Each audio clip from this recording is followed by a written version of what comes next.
우리나라의 교육 정책을 이해하기 위한 첫걸음, 뭔지 아세요? 교육부의 주요 업무 계획을 살펴보는 게 가장 도움이 되지 않을까라는 생각이 드네요. 그러니까 교육부 주요 업무 계획을 보면 교육부에서 추진하고 강조하는 교육 정책들이 나와 있죠. 하나하나씩 살펴보도록 하겠습니다. 자, 우선 교육부가 인식하고 있는 교육 환경의 변화된 모습, 어떤 것들이 있습니까? 교육부 주요 계획의 캐치프라이즈에서 읽을 수 있어요. 기회의 사다리가 되는 교육. 근데 교육부에서는 가장 크게 보는 문제가 이런 교육 격차가 발생한다. 특히나 생애 초기부터 교육 격차가 발생하고 이로 인해 소득 격차까지 발생한다라고 보고 있습니다. 그러니까 이 인구 절벽 시대에 우리 학생들을 위한 교육 활동은 더더욱 중요하죠. 왜냐하면 한 명 한 명 학생들이 소중한 우리 사회의 구성원이자 인재이기 때문이에요. 그래서 생애 초기에 교육차를 줄이는 게 중요하다. 자, 그 다음. 그리고 다양한 학생들의 학습 수요를 좀 더 요구를 수용하겠다. 그래서 기존의 획일적 교육이 아닌 맞춤형 교육을 하겠다입니다. 그리고 이제 학교 급별로도 학교마다의 그 다양한 교육 수요가 있다라고 보는 거죠. 그것에 대해서 맞춤형 지원을 해야겠다. 예를 들면 제가 이제 근무하고 있는 학교, 그리고 인근의 다른 학교, 그리고 지역마다에 있는 학교들이 학생 수도 다르고, 그리고 그 다니는 학생들의 사회, 경제적, 문화적 배경이 다 틀리단 말이에요. 그것에 대한 맞춤형 지원. 현장 수요자의 초점을 맞추겠다는 거죠. 자, 그 다음에 지역 소멸이 또 화두란 말이에요. 네. 어떻게 됩니까? 그러니까 이 지금 인구 감소나 이런 지역 인구 유출로 인해서 지역 소멸 위기를 겪는 지역들이 늘어나고 있습니다. 그리고 이런 지역 소멸에 또 큰 영향을 주는 게 바로 교육 여건이거든요. 그래서 이런 지역의 교육 허브를 좀 모아서 인적, 물적 인프라를 교육적으로 활용할 수 있도록 좀 지원하겠다입니다. 그러니까 지금 추진 방향을 살펴보면 아까 비전이 기회의 사다리가 되는 공정한 교육을 실현하겠다. 이고 목표는 모두를 위한 맞춤형 교육으로 교육 격차를 해소하겠다는 거예요. 교육을 통해서 우리 사회의 지속 가능한 발전을 추구하겠다는 건데 분야가 세 가지 분야. 지금 말씀드린 상황에 맞춰서 세 가지 분야를 선정했거든요. 뭡니까? 근데 첫 번째로 국가 책임 교육 돌봄. 그 다음에 교육 현장의 반대한 변화라고 해서 사교육 입시 부담 완화하고 맞춤형 지원을 강화하겠다. 그리고 세 번째로는 지방과 국가의 동반 도약, 지역 격차를 해소하고 청년 성장을 지원하겠다입니다. 이런 3대 분야 같은 경우는 내용은 딱 들으면 그렇구나. 근데 거기 현실을 보면 굉장히 절실한 우리 교육 현주소가 담겨 있습니다. 일단 하나씩 살펴볼게요. 아까 국가 책임 교육을 강화하겠다라고 그러셨잖아요. 네. 돌봄. 출발선을 평등하게 유지하겠다는 거예요. 학생들의 그 전령 아주 어린 시기의 학생들조차도 교육 격차가 발생하면 그것을 나중에 해소하는 데는 2배, 3배의 어려움이 있기 때문에. 그래서 핵심 추진 과제가 무엇입니까? 그래서 이제 출발선 평등이라고 해서 첫 번째가 유보 통합입니다. 유치원과 어린이집을 통합을 하고 양질의 그리고 교육을 국가가 책임지겠다입니다. 이를 위해서 유보 통합 관련된 3법이 좀 통과된 걸로 알고 있습니다. 그리고 이제 늘봄 학교를 확산시키겠다라고 했어요. 올해 같은 경우는 이제 인천시 교육청도 마찬가지예요. 작년에는 늘봄 학교육이 도입이 되고 제한적으로 운영됐다라면 이제는 전면 시행이에요. 학교마다 특히 초등학교에는 어떤 분들이 오셨는지 알죠? 새로 맞이한 구성원들. 네, 늘봄 전담사, 연구사 이렇게 계신 분들이 있는 거 알고 있습니다. 정확한 명칭으로 말씀해 주세요. 늘봄 지원실장님과 늘봄 행정실무사님들이 배치되어 있어요. 그리고 기존의 학교에 있었던 방과후나 돌봄하고 통합해서 이제 학교에 늘봄 학교 이제 부서가 생긴 거죠. 이 늘봄 학교 같은 경우에는 선택형 늘봄, 맞춤형 늘봄, 그리고 이제 선택형 프로그램이 있습니다. 근데 기존으로 치면 아침형 늘봄, 그 다음에 방과후에 이루어지는 방과후, 그 다음에 돌봄, 이런 것들이 이제 늘봄학교라는 체계 속에서 이루어지는데, 이런 부분들은 학교 현장에서 우려도 많았지만 정말 꼭 필요한 지원이었다. 이렇게 자체적으로 교육부는 판단하고 있는 것 같아요. 그리고 교육부 목표가 전국에 있는 모든 초등학교 1, 2학년 학생의 80% 이상이 참여할 수 있도록 하겠다. 그리고 학부모, 학생의 만족도를 80% 이상 달성하겠다입니다. 그러니까 이런 것들이 있어서 더 이상 교육 여건 때문에 결혼이나 그리고 가정을 꾸리는데 어려움을 갖는 일들은 줄여야겠다라는 그런 교육부의 그리고 정부 차원의 이제 노력들이 담긴 것 같아요. 자, 그 다음에 두 번째 아까 대생 선생님이 말씀해 주셨던 게 교육 행정의 담대한 변화를 말했어요. 네. 담대하다라는 표현 우리 일상적으로 안 쓰이거든요. 사교육 이슈부담 경감하는 것과 맞춤형 교육 지원하는 것과 담대한 교육 변화 어떤 관련성이 있는 겁니까? 우리가 지금 얼마 전에도 뉴스에 나오더라고요. 이제 사교육비가 올해 같은 경우 작년 같은 물가 상승률의 3배 이상 늘었다. 학교의 공적인 책임보다는 사교육에 의존하는 우리의 교육 현실을 이제는 아무도 비정상을 인식하지 못할 정도가 된 것 같아요. 그 사교육 같은 경우에 대성쌤도 사교육 지출하고 계시잖아요. 사교육 부담, 우리 국민들, 중산층 부모님들 굉장히 큰 압박 요인이란 말이에요. 이런 것들을 대안적으로 해소할 수 있는 공공 서비스를 제공하겠다라는 겁니다. 구체적으로 뭐가 있죠? 우리가 사교육 지출의 가장 큰 원인으로 주목받는 게 이 교육 제도의 변화, 입시 제도의 변화거든요. 그래서 이 교육부에서도 입시 정보를 좀 제공을 확대하겠다. 진로 진학, 설계, 컨설팅도 지원을 하고 지역에 따른 대도시와 또 경제적 여건이 어려운 곳은 교육발전 특구로 지정을 해서 이런 사교육 경감에 대한 맞춤형 처방을 하겠다라고 합니다. 좋습니다. 그 다음은 대선생님 요즘에 이거 없으면 못 사시잖아요. 네. 그러니까 저 같은 경우는 AI를 많이 쓰고 있거든요. 챗GPT. 네네. 그래서 디지털 기반 맞춤 교육으로 교육 격차를 해소하겠다입니다. 그동안 불가능할 거라고 생각했던 맞춤형 지원들이 가능하게 됐단 네. 말이에요. 그래서 교육부 차원에서 이 지능형 학습을 지원하는 플랫폼도 만들고 각 시도교육청에서도 야심찬 지원들을 하고 있거든요. 네. 거기에서 이제 우리 학생들 그리고 학생들에 대한 빅데이터를 바탕으로 맞춤형 지원을 하겠다라는 거죠.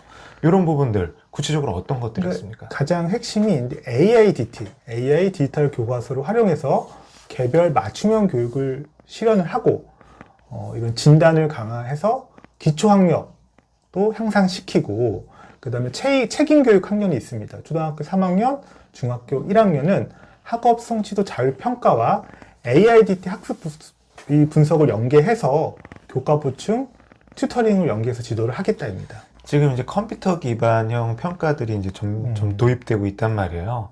컴퓨터로 평가한다는 건 단순히 컴퓨터 화면을 보고 체크한다는 게 아니라 학습자의 데이터를 종합적으로 수집하고 그에 대한 맞춤형을 지원을 하겠다는 출발점이 되거든요. 전 사실은 이제 그런 요즘 시험 환경들이 익숙하진 않은데 정말 무섭도록 완벽하게 지원할 수 있는 기반을 만들 수 있다라는 거죠. 그런 부분. 네. 그 다음에 이제 배움에 집중할 수 있도록 고교 교육 환경을 조성하겠다 교육부에서 발표했어요. 배움에 집중할 수 있는 고교 교육 환경 뭡니까? 그러니까 이 고교 학점제. 그러니까 이 스스로 진로를 설계하는 고교 학점제를 올해 전면 도입이 되는데 학생들이 이 진로 적성에 따라 학업을 설계하고 그리고 거기에 맞춰서 혹시나 미도달 학생이 있다면 보충 지도 등 책임 교육을 강화하겠다라고 합니다. 네, 좋습니다. 맞춤형 지원을 강화하겠다라고 했습니다. 자, 맞춤형 지원. 굉장히 이거 진짜 정책 방향 중에서도 모든 거에 기반이 돼야 될 것 같은데 학생 맞춤형 통합 지원 체제를 패러다임을 바꾸는 거 좋았습니다. 네. 그리고 그거에 대해서 전반적인 시스템을 개편한다면서요. 그러니까 기존에 이 지원이 흩어져 있었거든요. 근데 기초학력, 다문화, 탈북 학생, 학업 중단 학생, 교육복지 우선 지원 사업, 아동학대 피해 학생 등 이 개별적으로 쪼개져 있던 사업을 학생 맞춤 통합 지원 체계로 구축을 해서 학교에서도 교육지원청에서도 한 번에 여러 지원을 맞춤형으로 받을 수 있게 하겠다입니다. 근데 그동안에 이제 어떤 교육 지원 사업들이 공급자 중심으로 운영되었다면 이런 것들은 수요자에게 그 개인에게 맞춤형으로 지원하기 위한 어떤 중요한 전환점일 것 같아요. 실제로 이제 학마통을 하게 되면 좋은 점들이 여러 가지가 있죠. 학생들 같은 경우에서도 본인이 어떠한 지원을 받을 수 있는 것일까 정리가 될 것이고, 거기서 수취사 선택해서 지원을 받고 있고, 그리고 이제 예를 들어서 기초학력을 예로 든다면, 사실은 옛날에 이제 어떤 기초학력이 부진하거나 미도달 학생들 같은 경우는 인지적인 측면에서의 어떤 지식 주입에만 초점을 맞췄다라면, 요즘은 뭐가 같이 지원되는지 아세요? 그러니까 지금 정서라든가 건강이라든가 진로라든가 특히나 복지. 저도 예전에 이제 교육청에서 기초학력 업무를 하는데, 제가 지원하던 학생들의 상당수가 교육복지 또 지원을 받고 있는 경우가 있더라고요. 그 심리 정서적인 지원뿐만 아니라 환경적인 그런 장애 요인까지 감소시키고 지원해주는 그런 종합적인 솔루션이 가능하다는 거예요. 그건 굉장히 좋습니다. 근데 아직까지는 완전하지는 못하지만 좋습니다. 그리고 이제 우선 지원 대상에 대한 두터운 지원을 하겠다라고 했는데, 우선 지원 대상, 다른 말로 하면 뭐죠? 그 가장 어려움을 겪고 있고 가장 필요한. 그렇죠. 그래서 첫 번째로 이주 배경 학생, 그리고 두 번째로 특수교육 학생, 세 번째로 저소득층 대상 학생입니다. 저는 이 부분에 대해서는 사실은 재고의 여지는 없어요. 그렇지만 교육부 정책 관계자들도 학교 현장에 초점을 맞출 필요가 있습니다. 우선 지원 대상에 대한 두터운 지원이 이루어지는 건 좋은데, 그 속에서 소외된 학생들, 소외된 가정들이 있거든요. 저희가 이제 보면 이주 배경 학생, 외국인 가정 학생, 다문화 학생, 그리고 어떤 교육 혁신지구의 학생, 여러 가지 학생들이 있는데, 그러한 어떠한 카테고리를 짓다 보면은 거기에 포함되지 못하거나 빠져있는 우리 학생들이 있어요. 그런 부분에 대해서 저희가 면밀히 살펴서 맞춤형 지원은 모든 사람을 지원 대상으로 하되 각각에게 맞춤형으로 더 정확히 지원하는 거거든요. 그래서 이 부분. 네. 그래서 저도 이제 이주 배경 학생 중에 사각지대가 있습니다. 부모가 제대로 정식으로 입국하지 않았기 때문에 미등록된 이주 배경 학생들이 여러 가지 지원에서 소외되는 경우가 있는데, 그런 일이 없도록 교육에 있어서는 차별이 있어서는 안 되고, 특히나 요즘에 특수교육 학생들 어려움이 많습니다. 그래서 이런 학생들에 대한 특수학교라든가, 그 다음에 이런 특수학급 증설, 그리고 이런 특수교육 여러 가지 교육 환경 개선이나 보조 인력 채용에 관련돼서 교육부에서 좀 더 적극적인 지원을 해주셨으면 좋겠습니다. 네. 다음은 이제 교사의 수업 전념 여건을 조성할 수 있도록 지원하겠다. 교사의 수업 전념 여건을 조성하겠다라는 거는 계속 이제 교육부에서 끈질기게 끊임없이 말씀하시는 건데, 자, 올해의 교육부 계획 속에 담긴 것들은 무엇입니까? 학교의 민원 대응 역량을 강화하고 학교 행정 업무를 경감하겠다는 두 축인데요. 저희 부서 업무이기도 한데, 근데 올해 하반기부터 학부모 온라인 민원 소통 시스템을 구축을 해서, 근데 학교의 여러 가지 민원을 나이스와 연계된 이런 온라인 시스템에서 처리를 할 수 있도록 한다라고 합니다. 저는 이거에 대해서는 진짜 여러 가지 할 말이 있어요. 제가 이제 학교 현장으로 와보니까 교육부에서 발표는 계속해요. 그렇지만 학교의 현실 속에서는 그 교육부에 발표하는 것들이 형식적으로 이루어질 수 있다는 그런 걱정들도 많이 하거든요. 네. 학교 내에서 민원 전담팀, 교무행정 지원팀, 맞춤형 통합 지원팀, 네, 거기에 참여할 수 있는 분들은 대부분 똑같습니다. 학교 내에 위원회가 많죠? 그 구성원들 똑같습니다. 현실적으로 계속 네이밍만 하고 다양한 어떤 위원회나 조직을 만드는 것이 아니라 학교에서 근본적으로 교사가 민원에 대한 부담 없이 교육활동에 전념할 수 있던 그런 본질적인 문제들을 해소하는 것들이 좋아요. 그렇기 위해서 이제 이루어져야 되는 게, 법과 제도를 정비해서 교사가 정당한 교육활동을 했을 때 보호받을 수 있는 안전장치, 그리고 그런 것들에 대해서 어떤 사안을 예방하고 사안이 발생했을 때 지원할 수 있는 교육청참의 어떤 팀, 이런 것들이 이제 마련이 되는 것이 중요하다라는 생각도 들어요. 그래서 올해 특히나 이 학교와 관련된 온라인 시스템이 있습니다. 나이스, K-에듀파인. 이런 기능도 고도화하고, 그다음 학교 지원 전담 기구를 법제화를 하겠다. 그리고 교사들의 역량 개발 지원 체계를 강화하기 위해서 여러 가지 이제 진단 도구부터 맞춤형 연수, 그리고 특별 연수. 특별 연수란 뭐 학습 연구연재 등을 뜻하거든요. 그런 것들을 좀 더 확대하겠다라고 합니다. 근데 댄 선생님이 이제 교육부 계획을 읽으면서 이 지금 사안회 속에서 여러 가지 사업 예시를 들어주셨는데 학교 현장에서 들으시면 가슴이 먹먹해질 수가 있어요. 나이스 KD 에듀파인이 선생님들의 어떠한 수업 전년 여건을 조성하는데 지원을 해드리는 어떤 그런 온라인 시스템이라고 보기는 어렵거든요. 그럼 그 부분에 대해서는 네. 그 기능이나 활용 방법들을 개선해 나가겠다는 거죠. 그러니까 사실은 이게 없었을 경우에, 그러니까 K 에듀파인이 없었을 때 저는 공문을 많이 본 적이 없어요. 근데 에듀파인에서 대한민국에 있는 모든 공공기관에서 보내오는 공문을 하루에도 수십 개, 수백 개를 보고 있거든요. 이게 네. 과연 학교를 도와준 건가, 힘들게 한 건가를 조금 고민이 됩니다. 그래서 저희가 이제 하나 일하는 방식을 개선해야 된다는 얘기들을 많이 하잖아요. 말씀하신 것처럼 교사의 수업 전념 여건 속에서는 오로지 수업 시간은 수업에 전념이 되고, 그리고 수업이 끝난 다음에는 학생들의 생활지도나 어떤 수업에 대한 추후적인 어떤 지원들이 이루어져야 된다는 거죠. 그런 부분에 있어서는 행정 업무 경감이라든지 교사들이 안심하고 교육활동에 전념할 수 있는 교육활동 보호에 대한 제도적 기반, 그리고 아까 어떤 사안이 터졌을 때 전문적인 지원을 해줄 수 있는 팀 운영들이 한번 필요할 것 같다는 생각을 듭니다. 그 다음에 이제 학생의 건강한 성장과 발달을 지원하겠다 되어 있거든요. 뭡니까? 학생의 건강한 성장과 마음 건강, 그리고 학교 폭력으로부터 안전한 학교, 그리고 학부모 교육을 통해서 학생의 성장과 발달을 뒷받침하겠다라고 합니다. 네, 다음으로 바로 넘어가겠습니다. 지방과 국가의 동반 도약을 해야 한다. 그렇기 때문에 정책 방향, 네 번째 정책 방향이 지역 격차를 해소하겠다는 거예요. 자, 그렇다면 이야기 나누기 전에 지역의 형실 어떻습니까? 지금의 인구가 줄어드는 걸 넘어서서 지역이 소멸되어 가고 있다고 하죠. 그리고 제가 어제 지난주인가 이제 본 뉴스예요. 예전에는 입학생이 몇천 명이었는데 지금은 신입생이 단 한 명입니다. 그렇지만 그 학교의 선생님은 교직원들은 23명이더라고요.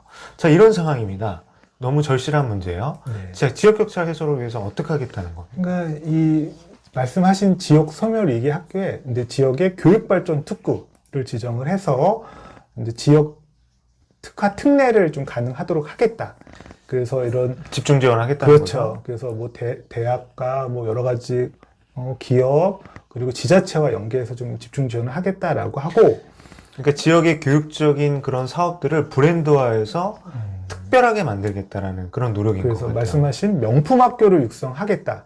그리고 적정 규모화를 꽤 하겠다라고 하고, 특히나 정주 여건도 개선을 하고 학교에 복합 시설을 만들어서 학교가 지역의 이런 새로운 활력 공간이 될 수 있도록 한다라고 합니다. 그러니까 대학이 성장 동력이 되는 지역의 변화를 이끌어낸다라고도 밝히고 있거든요. 지금 우리나라에 있어서 대학 교육 굉장히 어려움들이 있어요. 모순적인 것도 있고, 학생들이 가고 싶어하는 대학들은 인정하고 싶지 않더라도 대부분 수도권, 서울에 있거든요. 이거 어떻게 개선할까요? 그러니까 지금 지역이 지금 이런 얘기가 있잖아요. 벚꽃 피는 순서로 대학이 문을 닫는다. 근데 대학의 혼자의 힘만으로는 더 이상 운영이 어려운 상황이고, 근데 교육부뿐만 아니라 본부처에서 교육, 산업, 연구, 정주 지원을 하는 그 라이즈 플랫폼을 통해서 지원을 하겠다. 그리고 인재 양성, 취업과 창업, 정주 생태계를 조성하겠다라고 합니다. 정답은 알고 있지만 참 실천하는 게 쉽지가 않습니다.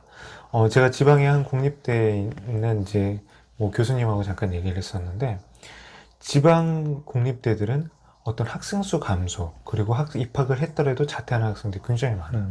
그러다 보니까 기본이 되었던 우리 한국 학생들이 아니라 외국인 유학생들을 이제 받아들일 수밖에 없고, 그 학생들을 위한 교육 시스템을 그나마 마련하다 보니까 또 한국 학생들 이탈이 또 확대되고 이게 악순환이 된다고 하더라고요. 제가 이런 부분들이 있어서 지역도 살고 대학도 살 수 있는 어떤 상생의 관점에서 정말 대학을 특색화하는 것들이 필요하다는 생각이 들어요. 지금 우리가 가까운 나라 일본이죠. 일본도 사실은 인구 감소 심각하잖아요. 근데 일본에 있는 대학교들이 한 몇 개 정도 되는지 아세요? 제 숫자까지는 잘 모르겠습니다. 한 700개가 넘거든요. 근데 일본 같은 경우는 지역마다 관서면 관서, 도쿄면 도쿄, 지방마다의 그 거점 국립대들이 있어요.